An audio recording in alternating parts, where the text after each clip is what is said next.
My wife wanted an open marriage to find herself. I agreed. 6 months later, she brought her lover home, and everything began to fall apart. Now I'm fighting to protect my house, my future, and my sanity. It had been a slow fade, a gradual erosion. I didn't notice it at first, how Claire started pulling away. It wasn't dramatic, just little shifts here and there. I noticed her phone was always in her hand, a text from Allison, or a picture of a sunset somewhere she'd been over the weekend. It was always something. Over the past year, Claire had gotten more into this idea of living her best life, a phrase I'd hear at least once a week, mostly from her and mostly with Allison, who was always pushing her to break out of the routine. It started with Claire coming home late, or not coming home at all. She'd go on weekend trips, post about them on social media, and come back glowing, saying it was like a reawakening or some other bullshit. At first, I didn't say anything. Maybe I was tired. Maybe I thought it was just a phase. But then the cracks began to show. She started questioning everything. My work, our life. Is this really what you want? She'd ask, her voice quieter than usual, like she was testing something. I didn't know what to say to that. I worked hard to provide for us, to make sure everything ran smoothly. But she'd look at me like I was some kind of failure. Then, she quit her office job without warning. No plan, no safety net. Just up and left, claiming she needed to find herself. I didn't know what the hell that meant, but I couldn't exactly argue. She was a grown woman. I just picked up the slack, taking care of everything else. At first, I thought, okay, fine. It'll be temporary. But it wasn't. She spent her days scrolling through influencer pages, getting ideas for her next spontaneous trip or new way to reinvent herself. I spent mine at work or tinkering with my old truck, fixing the things that made sense. I kept telling myself I wasn't mad. She had every right to do what she wanted, right? She'd been a good wife for years. But somewhere along the way, I started feeling like the life I'd built was disappearing. I started checking out. When I went fishing, I didn't just go for the solitude. I went for the silence. When I worked on the truck, it wasn't about the engine. It was about doing something that didn't feel like it was slipping through my fingers. And Claire? Claire was chasing something, but I couldn't tell what anymore. She was always a little further away. I didn't know if she was running from something, or if she was just running.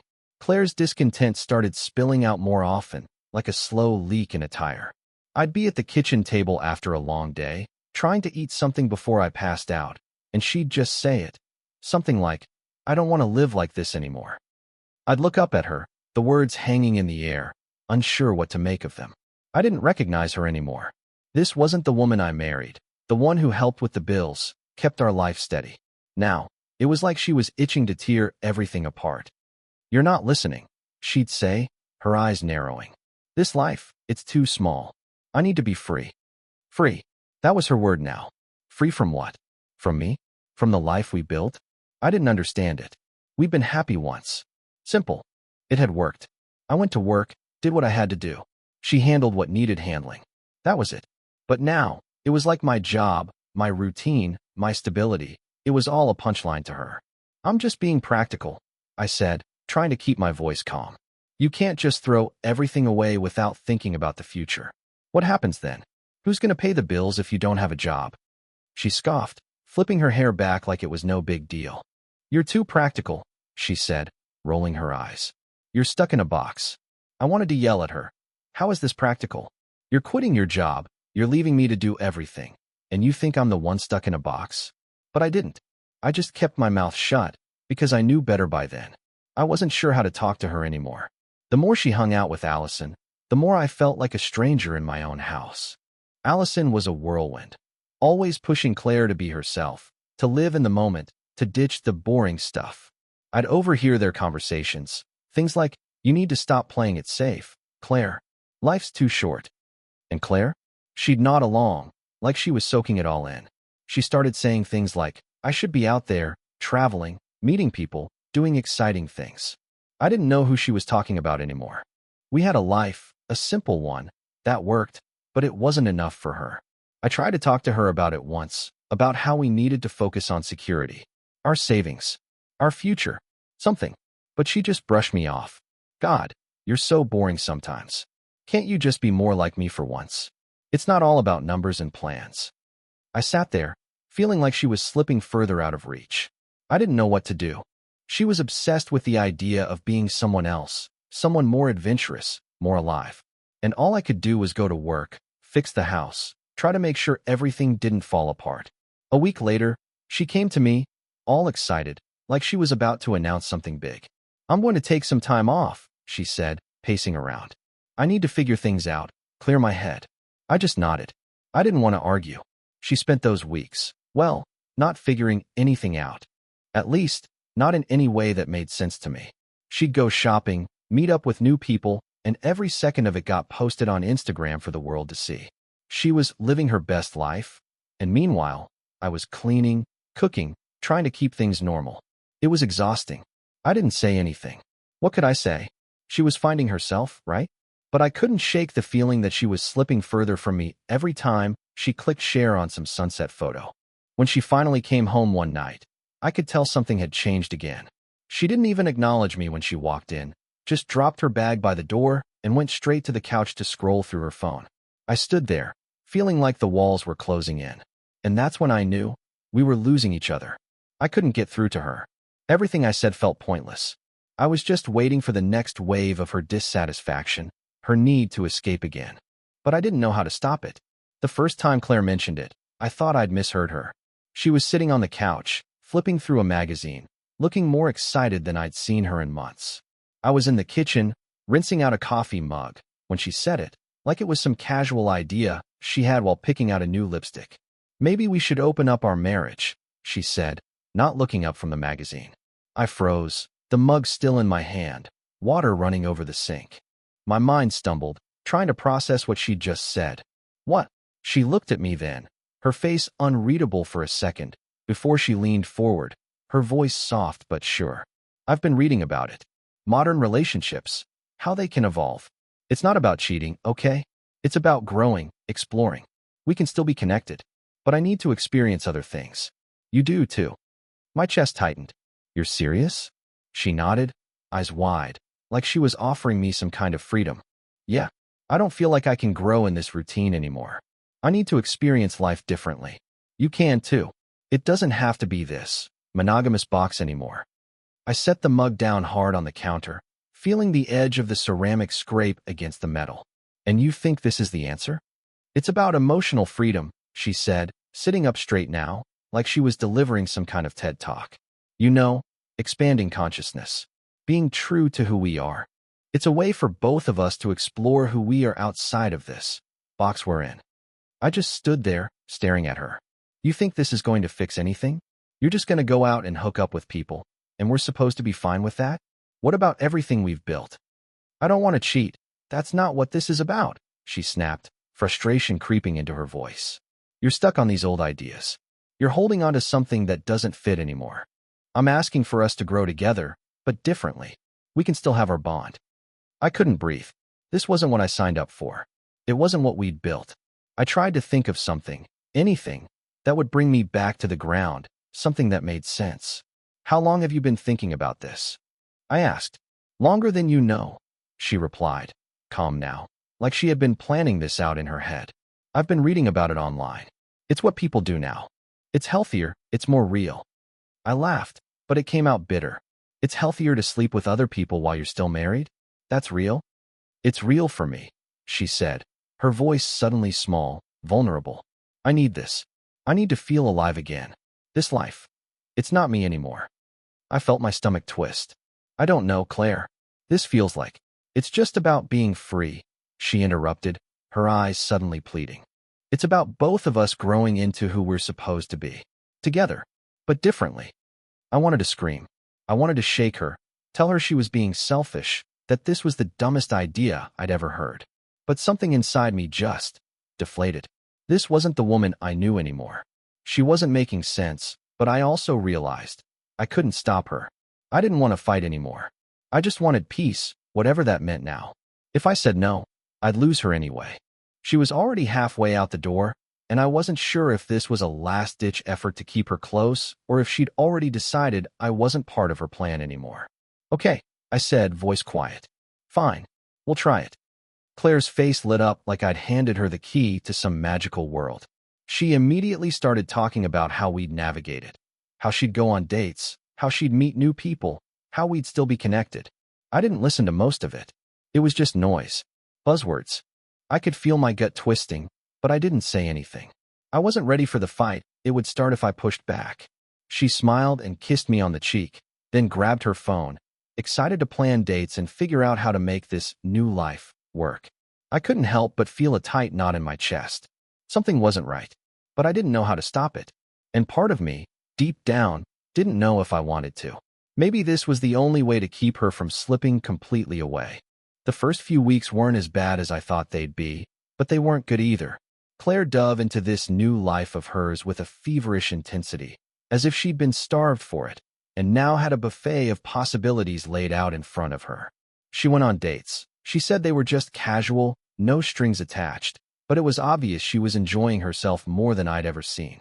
She'd come home late, talking about her new experiences, and I just nodded, like I was supposed to be fine with it. It didn't bother me at first. I wasn't jealous. I didn't think I should be. This was the arrangement, right? She needed her freedom, and I needed to figure out how to make it work. But it felt like the distance between us kept growing. She was out more, and I was still at home, stuck in my routine. It wasn't just the dates. It was the way she acted when she came back. Like she was some version of herself I didn't know. And it wasn't just the time she spent away. It was the way she started to check in on me. Every few hours, I'd get a text asking what I was doing. What's going on with you? Have you thought about what I said? At first, I thought it was just part of the whole growth thing. She was trying to stay connected. But it started to feel controlling. One evening, I was fixing the sink, something that had been leaking for days, when I got one of those texts. I sighed and wiped my hands on a rag before answering. Nothing much. Just fixing this damn sink. When she responded with, "I'm glad you're taking care of things, but you need to let go of the small stuff and just live a little," I got pissed. Who was she to tell me to live? What the hell did she think I was doing? I was keeping everything together, picking up her slack, and now I was supposed to be some carefree wanderer like her? It didn't end there. A few days later, after she came home from another one of her adventures, she sat me down and started talking about our journey. "I don't feel like you're really supporting me," she said, eyes wide, as if I'd just broken some unspoken rule. "You've got to let me explore. I'm not asking you to do anything crazy. Just be open." Open? I spat, trying to keep the frustration from showing in my voice. "You've been gone more than you've been home. I'm the one here, keeping things running. You don't get to come back and act like I'm the problem. I'm doing everything." She stared at me, then said something I didn't expect.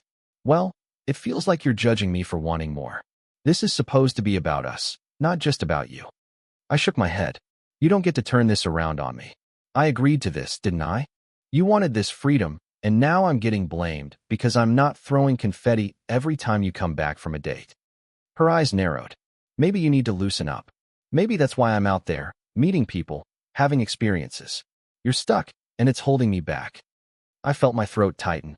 It was like she didn't even see me anymore. This wasn't about us. It was about her self-discovery, her freedom, and whatever she thought I was supposed to be. She was out living, and I was stuck with the laundry, the dishes, the bills, and the same old routine. I wasn't free. I was trapped in a life that she had thrown away. By the time the weekend rolled around, I was spending more time at the gym with my buddies. It was the only place where I didn't feel like I was losing myself. They didn't ask questions about my marriage or Claire's latest escapade. They didn't give a damn. It felt like the only time I could breathe without someone scrutinizing me for not supporting someone else's journey. One afternoon, I came home to find Claire sprawled across the couch with her phone in hand, scrolling through some influencer's page, her new obsession. She barely glanced up when I walked in. "I think I'm going to meet Jake for dinner tonight," she said, like it was no big deal. I froze for a second. "Jake?" I repeated, trying to keep my voice steady. "Yeah, the guy from my yoga class," she said, a little too casually. "He's really in touch with his body. You should meet him sometime." I just nodded, feeling something sharp tighten in my chest. Great. I wasn't even sure if I was mad anymore. I was just numb. She was off doing whatever she wanted while I stayed behind, picking up all the pieces. The household responsibilities, the finances, the repairs, it was all on me now. She'd never been the best at pitching in, but now, it was like I was invisible. And I realized, I wasn't just her partner anymore. I was her caretaker. A few days later, I asked her if she could help with the laundry, just something small. Her response was quick. I'm too busy with my new life right now. Don't you think I deserve that? I couldn't even argue. It wasn't about fairness. It was about her world, her freedom.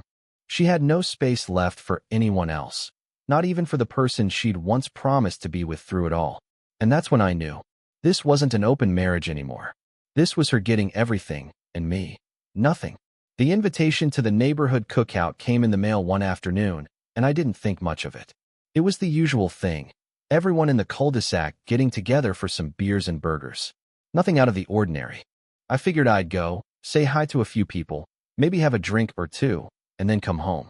But when I told Claire, she flipped. Absolutely not, she said, her voice sharp, eyes wide. She was standing in the kitchen, staring at me like I'd just suggested something obscene. You can't go. I blinked. What? You heard me, she snapped. You can't go to a cookout with a bunch of women there. It's inappropriate. I stood there, my mouth open, not sure what to say. Inappropriate. Why the hell is it inappropriate? You know exactly why. She was practically glaring at me now, her arms crossed tight across her chest. I don't want you getting any ideas. It's disrespectful to our agreement. I felt my face flush with frustration. Wait a second. You're telling me I can't go to a neighborhood cookout, but you're out there screwing around with your yoga instructor? That's fine, right? How the hell is that different? Her expression shifted quickly, like she was trying to swallow something she didn't want to admit. It's different when I do it, she said, her voice almost too calm. You don't understand. It's about emotional connection, not just sex. Yeah, right, I muttered. Sounds like a double standard to me. It's not a double standard, she said, suddenly defensive. It's about respecting our agreement. I'm doing what we talked about. You, on the other hand, are disrespecting it. I couldn't hold back the laugh that came out, sharp and bitter. I'm disrespecting it. Claire, you've been gone more than you've been home, and now you're telling me I can't even have a conversation with people outside our marriage? She didn't respond, just stared at me, arms still crossed. I could feel the anger building, but I wasn't going to let it get to me. I had already been playing her game, but this was ridiculous. You're being completely unreasonable, I said, shaking my head. I'm going to the cookout. She didn't say anything. She just turned on her heel and walked out of the room, leaving me standing there, pissed off, but determined. I wasn't about to let her control every aspect of my life just because she thought she could. At the cookout, I tried to keep my cool, but it wasn't easy. Claire had made it clear she wasn't happy, and I could almost feel her eyes on me, even though I knew she wasn't there. I grabbed a beer and started talking to a few of the neighbors. It was good to talk to people who weren't caught up in the mess my marriage had become. One of the women, Lisa, was especially friendly. She lived down the street and had always been nice, but tonight she was particularly warm, laughing easily and making me feel like I was part of the group. I didn't have to watch every word I said or calculate my next move like I did at home. At one point, we ended up talking about some of the stuff I'd been working on with my truck, and the conversation drifted to our hobbies and interests. It felt good to just be normal. She was easy to talk to, and I didn't feel judged for not being some free-spirited, living my best life type. Just a guy at a cookout talking about his truck. But I knew Claire would be pissed when I got home. I could already hear her voice in my head, calling me a hypocrite or accusing me of not respecting our arrangement. When I got back later that evening, sure enough, the tension hit me the second I walked through the door. Claire was pacing in the living room, her arms folded tightly across her chest, her face twisted in anger. So, she said, her voice sharp, how was the cookout? I didn't even bother lying. It was fine, I said, dropping my keys on the counter. Nice to get out of the house. Her eyes narrowed. I saw the pictures. You were talking to Lisa the whole damn time. I felt a flash of irritation. Yeah, I was. She's a neighbor. We talked about trucks, like normal people do. Claire stepped closer, her eyes wild now. You were flirting with her. I saw it in your face. Don't lie to me. I wasn't flirting with her. I shot back, my patience thinning. I'm not the one out there sleeping with people. I'm not the one disrespecting the agreement we made. Her mouth twisted. You cheated. You went behind my back, again, and you think it's okay because it's just Lisa? You're a hypocrite. The anger hit me like a freight train. I'm a hypocrite? Are you serious right now? I've been busting my ass trying to keep things together while you run around doing whatever the hell you want. But the second I talk to another woman, that's crossing the line? She stepped back, crossing her arms tighter. You're disrespecting me. You don't get to do that. I stood there, staring at her, trying to make sense of everything that had been said. It felt like we were two strangers yelling at each other, and none of it made any damn sense anymore.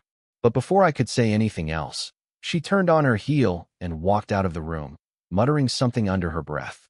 I stood there in the silence, feeling the weight of everything crash down. This was the woman I was supposed to share my life with? I wasn't sure what was left anymore. I should have noticed it sooner, but I didn't. I kept telling myself that everything would settle, that things would work themselves out if I just kept my head down and stuck to the deal we'd made. But Claire's behavior kept getting worse.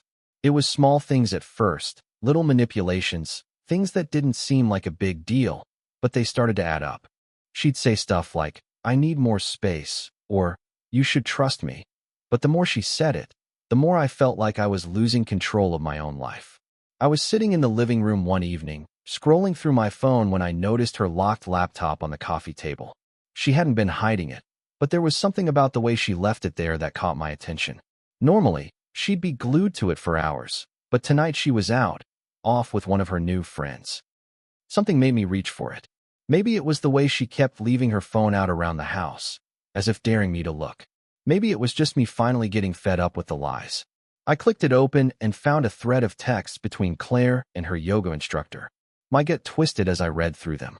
They weren't just about yoga or casual conversations anymore. They were talking about future plans, about how they saw their relationship evolving. What got my attention was the part where Claire mentioned my finances, how much she thought she could get out of me, and how they'd be able to work it out once she figured out her next steps. I should have known. I should have realized what she was doing, but seeing it in black and white like that, it hit hard. I kept reading, more and more sick to my stomach. She was using me, not just emotionally, but financially too, and I had been too blind to see it. That's when I started paying closer attention to the way she was behaving. Claire had always been impulsive, but now it was different. She was reckless. Money was disappearing faster than I could keep track of. Vacations, shopping sprees, nights out with guys she met on these soul-searching trips. Every time I turned around, she was spending, and she kept claiming it was all part of finding herself. I remember one night, I asked her about a charge on the credit card. It was a hotel stay for a weekend getaway, but she didn't even blink. It's not a big deal, she said, like I should just accept it. I needed to recharge, and it's part of my journey. You're charging everything to the card. I shot back, feeling a knot tighten in my chest. How are we going to pay this off if you keep doing this? What happened to the financial plan? She just waved me off, her voice dripping with indifference. I'm not worried about that right now. You can't put a price on personal growth. Personal growth. I was starting to feel like I was drowning in her version of it, and I wasn't even sure who the hell she was anymore. Over the next few days, I started making small moves of my own. I opened a separate bank account. I started putting money aside. Not much, but enough that I could protect myself, just in case things went further south. She didn't notice at first, but I could feel the shift inside me, like I was finally waking up. I had to make sure I didn't lose everything to her whims. Then came the threats. They were subtle at first, just little comments about how things might get messy if we weren't on the same page. But when she started demanding more control over our finances, I knew I couldn't ignore it anymore. She didn't want to share anymore. She wanted it all. One evening, when she was sitting on the couch with her phone in her hand, she tossed me a look that made my skin crawl. I think we need to talk about my future, she said, her voice sweet, but with that sharp edge I'd come to know too well. I've been thinking, and I might need more access to the joint account. You know, for all the stuff I'm doing now. I felt my blood boil. What do you mean, access? I asked, my voice low. You know what I mean, she said, almost too casually. I'm going to need to fund some things for myself. I've got plans, and I can't do it if I'm always asking you for permission. Permission? I shot back, disbelief creeping into my voice. You've already spent more than enough. This isn't about plans, Claire. This is about you draining everything and leaving me with nothing. She tilted her head, her eyes narrowing. That's how you see it? It's about you now? I'm doing what I need to do to survive, to grow. I didn't sign up for your boring life. I couldn't breathe. I didn't know if it was the shock of her words or the realization that I'd been too blind to see it coming. But in that moment, something inside me clicked. I couldn't let her do this anymore. I picked up the phone, dialed a number I'd been avoiding, and made an appointment with a divorce lawyer. I didn't want to believe it was coming to this, but the more I saw Claire's manipulative behavior, how she was draining me, emotionally and financially, the more I knew there was no going back. I was preparing for the inevitable, even if I couldn't fully admit it to myself yet. I came home early from work that day, just like any other, expecting the usual silence or maybe Claire scrolling through her phone, lost in whatever fantasy she'd created. But when I opened the door, I didn't expect to find her sitting on the couch with him, Jake, her yoga instructor, laughing, sipping wine like they were the only two people in the world. I froze for a moment, the shock and anger coming so fast I could barely process it. I stood there at the doorway, watching them both. She didn't even flinch when she saw me. "Hey, you're home early," Claire said casually, her voice almost too relaxed, like she didn't care at all. Jake looked up, nodded, and smiled. "Hey man, didn't know you were going to be back. Hope we're not intruding." The nerve of him, the nerve of both of them. I could feel the blood rushing to my face, but I didn't say anything for a second. I just stood there, trying to hold myself together. Claire was completely unbothered, like this was some normal, everyday occurrence. I took a deep breath and finally spoke. "Are you serious, Claire?" She shrugged. "Yeah, we're just having some wine. Relaxing." "Relaxing?" I repeated, my voice a little too sharp. "Is that what this is? You've been screwing him behind my back, and this is just relaxing?" She gave me one of those condescending smiles that made my skin crawl. "You agreed to this. Remember? We're exploring. I'm allowed to do whatever I want, just like you are." "No." I shook my head, stepping further into the room, not caring anymore. "You don't get to twist this. This wasn't the deal, Claire. I agreed to the open marriage, but you've turned it into a cover to do whatever the hell you want. You don't get to disrespect me like this and still claim it's about us. This is about you using me." Claire's face went from relaxed to annoyed in the blink of an eye. She stood up slowly, her voice suddenly cold. "I'm not using you, okay? You're not getting it. I'm just finding myself. Why can't you support me? You're being so selfish." I laughed bitterly, the sound echoing in the room like a slap. "Support you? How am I supposed to support this? You're screwing around with him, running up our credit card bill, and acting like I'm the problem. This whole thing is a scam, Claire. You're using this open marriage as a cover for cheating while you bleed me dry for everything I've worked for." Her face turned red, her eyes flashing with anger now. "You don't get to accuse me of that. I'm exploring myself. I've been telling you, I need to live my life, but you just don't understand." I took a step closer, my fists clenched at my sides. "No, Claire, you don't understand. You've been doing whatever you want, and I'm stuck picking up the pieces. You're using our marriage as a shield so you can have your cake and eat it too. You've been taking my money, my time, everything, and now you're sitting here like it's nothing." She took a deep breath, her expression flipping between defensiveness and something else. "You don't get it. You never get me. All you care about is stability, the same boring shit every day. I can't do that anymore. You've held me back for years." "Held you back?" I nearly shouted, my patience finally cracking. "I've worked my ass off for us. I've done everything to keep this house running, keep us safe, and you're out here acting like I'm the one who's been holding you prisoner. You decided to walk away, Claire. You decided to quit your job and take all these adventures, and I've been left to pick up your slack while you throw tantrums about being free." She took a step forward, her hands moving in a gesture that felt almost rehearsed. "I need this. You don't know what it's like to feel trapped. I'm not going to apologize for finding myself. I've been miserable, and I can't keep living this way." I stared at her, barely containing my disgust. "You've been miserable? What about me, Claire? What about the guy who's been left behind?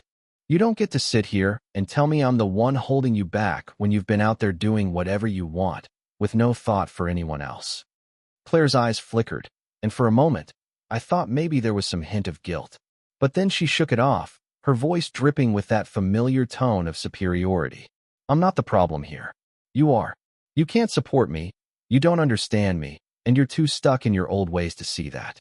I've given you everything I can, but it's not enough. And it's not going to be." I let out a long breath, trying to steady myself. This wasn't going anywhere.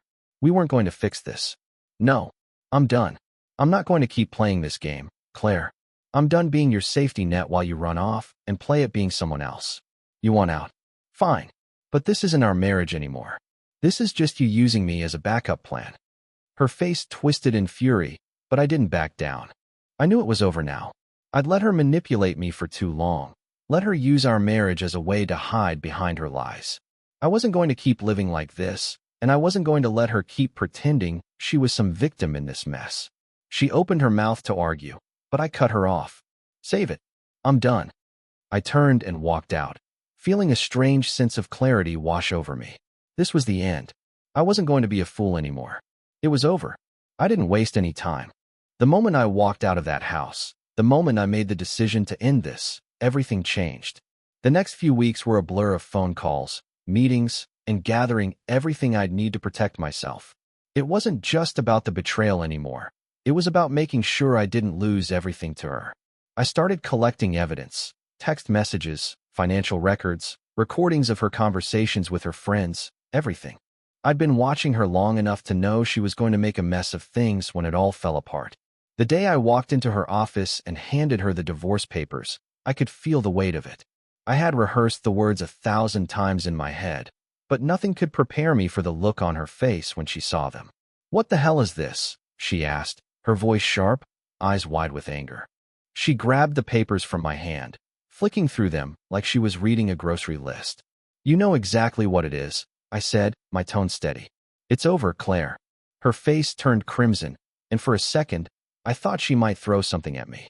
She didn't, but the fury was there, burning in her eyes. "You think you can just walk out and take everything? Do you know how much I've put up with from you?" I didn't say anything. I'd heard all her excuses before. She had no ground to stand on anymore.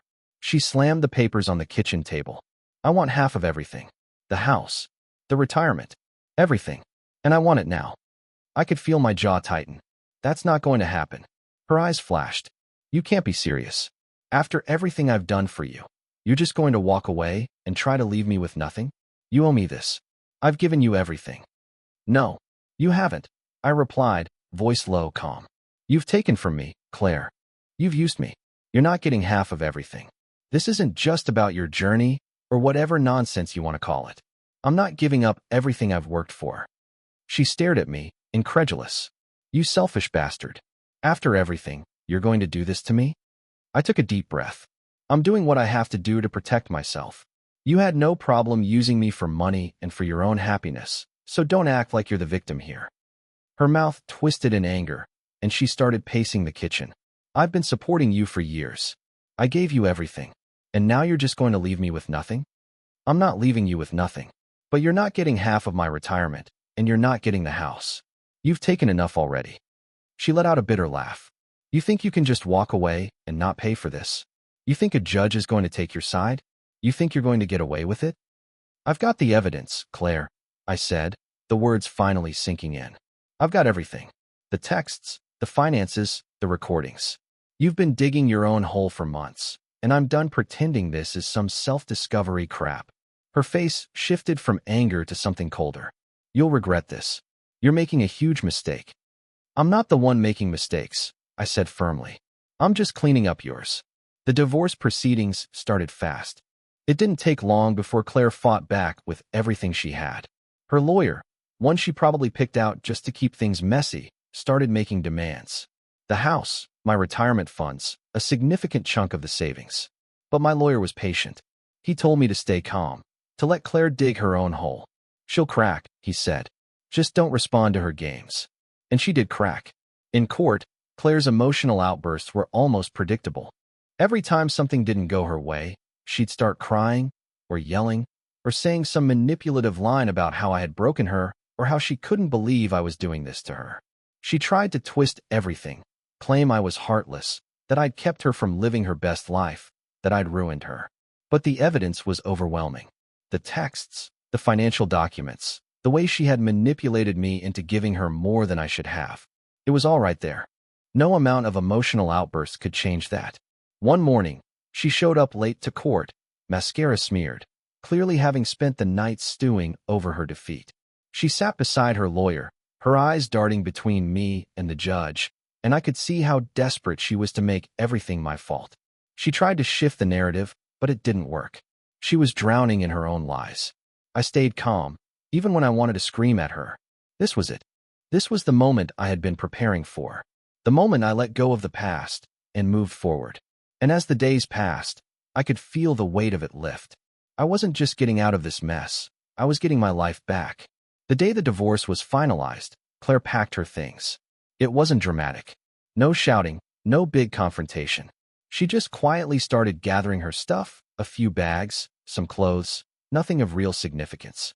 I couldn't say I was sad to see her go, but there was a hollow feeling that lingered in the air. She didn't waste time. Just as I was finishing up some work, she came into the living room, her face soft but determined. "I know things have been hard between us," she started, her voice almost sweet. "But I've thought a lot about everything, and I really do get it now. I was wrong. I've made mistakes. I've hurt you. But I still love you. And maybe we could start over. Maybe we could work through this, together."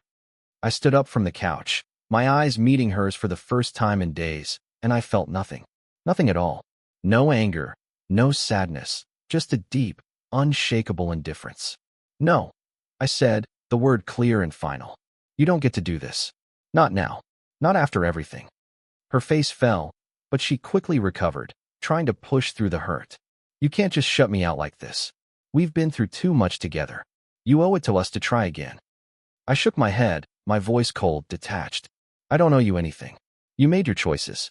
You've been using me for months, Claire. I'm not going to fall for it again." She looked at me for a moment, eyes searching mine like she was waiting for some sign that I was still the person she'd known, the one who'd fall for her manipulation. But I was done. I wasn't that guy anymore. She turned to the door, her shoulders stiff, but she paused just before leaving. "I hope you're happy, you know. I hope this is what you wanted."